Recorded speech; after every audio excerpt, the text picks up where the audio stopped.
Magandang hapon po sa ating lahat.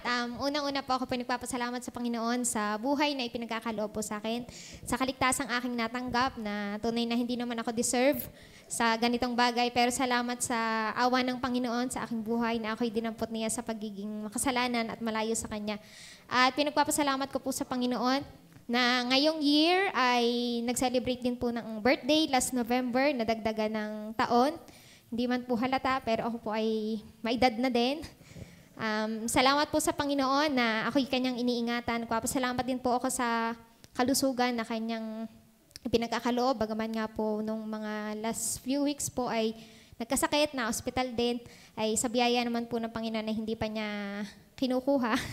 Mag-aasawa pa ata. Nagpapasalamat po ako sa Panginoon na ako'y Kanyang pinagaling.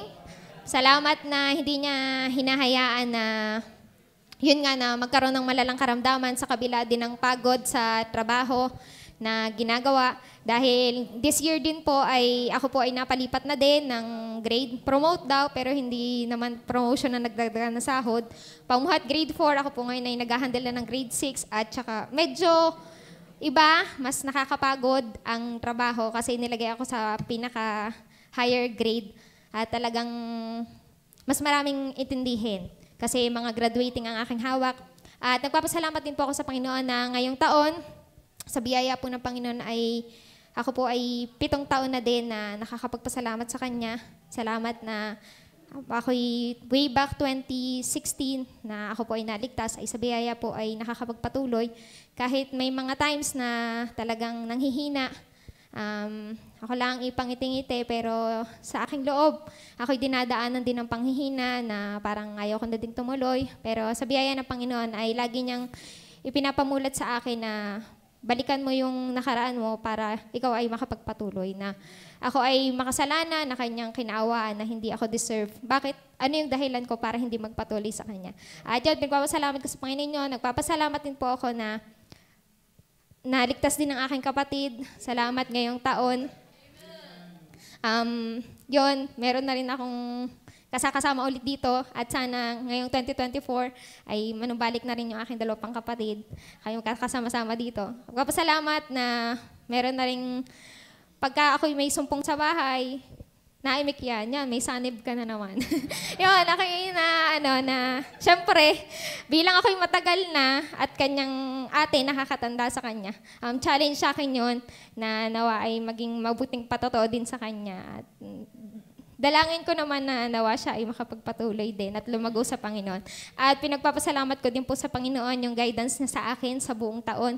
Biyaya naman po ay hindi naman po na pahamak o hindi man nasabitan ng anuman. Salamat din na marami ding downfall moments na nangyari sa aking buhay, pero biyaya ng Panginoon ay siya ang nagtataas sa akin, siya ang tumutulong sa akin at siya ang nagpapalakas sa akin. At yun, pinagpapasalamat ko din sa Panginoon. Yung pinagkaloob sa akin ng Panginoon na mga opportunities na yun nga, nung nagkatrabaho, maraming mga hindi na nasasamahang gawain, pero sa biyaya ng Panginoon ay may mga bagong opportunities na ibinibigay sa akin ng Panginoon. At salamat na ako'y nagagamit doon sa ganong gawain. Pinagpapasalamat ko din ang grupong kinabibilangan ko, ang YS. Salamat po sa aming leader. Kuya Mac, salamat po sa wallet. Pasensyahan niyo na po kung ako'y maingay sa ating grupo. Talaga pag hindi nakapag-ingay magkakasakit, ramdam ko. Yan, salamat po na blessing din po kayo sa akin at lalo't higit po ang iglesia po. Maraming salamat po. Bagaman ako ay sabik din sa buong pamilya, ay salamat po na kami hindi naging iba dito sa inyo. Maraming salamat po sa inyong pagtanggap sa amin na hindi na po maiisip na talagang hindi kadugo at talagang lumalalim ang samahan po dito. At yun, pinagpapasalamat po sa Panginoon. At salamat din po sa Panginoon sa mga aral na aking naririnig, sa Kanyang mga salita na nabubulay pa, nababasa. Maraming salamat na kinakausap pa at kinakatagpo ng Panginoon. At yun, 0 na yun. So, bababa na ako dito. So, salamat po sa Panginoon na papuri po sa Kanya lamang.